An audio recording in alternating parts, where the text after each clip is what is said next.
Hello दोस्तों, राधे राधे। मैं माला प्रजापति हमारे यूट्यूब चैनल में सभी दर्शकों का स्वागत करती हूँ, अभिनंदन करती हूँ। आज मैं एक बहुत ही प्यारा कारवा नाच गीत लेकर आई हूँ। अगर आप सभी को अच्छा लगे तो प्लीज लाइक करना, कमेंट करना और मेरे चैनल को सब्सक्राइब करना। देखा देखा धोबिनिया के चाल गठरिया में दोई लुगरी। देखा देखा धोबिनिया के चाल गठरिया में दोई लुगरी। देखा देखा धोबिनिया के चाल गठरिया में दोई लुगरी। लइके गठरी धोबिन ससुर लगे गईनी। लइके गठरी धोबिन ससुर लगे गईनी। मारे ससुर के लिही बेले माई गठरिया में दोई लुगरी। मारे ससुर के लिही बेले माई गठरिया में दोई लुगरी। देखा देखा धोबिनिया के चाल गठरिया में दोई लुगरी। देखा देखा धोबिनिया के चाल गठरिया में दोई लुगरी। लइके गठरी धोबिन भसरू लगे गईनी। लइके गठरी धोबिन भसरू लगे गईनी।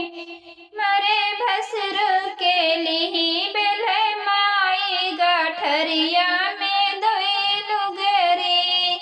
मरे भसरू के लिही बेले माई गठरिया में दोई लुगरी।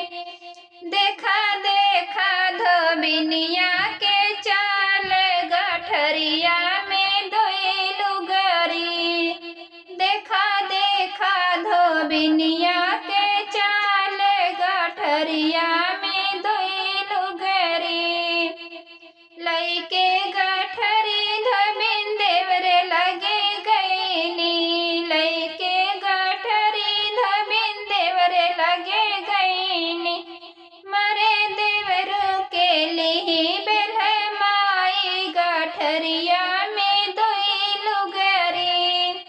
मरे देवरू के लिही बेले माई गठरिया में दोई लुगरी। देखा देखा धोबिनिया के चाल गठरिया में दोई लुगरी। देखा देखा धोबिनिया के चाल गठरिया में दोई लुगरी। लइके गठरी धोबिन पिया लगे गईनी। लइके गठरी धोबिन पिया लगे गईनी। मरे पियवा के लिही बेले माई गठरिया में दोई लुगरी। मरे पिया के लिही बेले माई गठरिया में दोई लुगरी। देखा देखा धोबिनिया के चाल गठरिया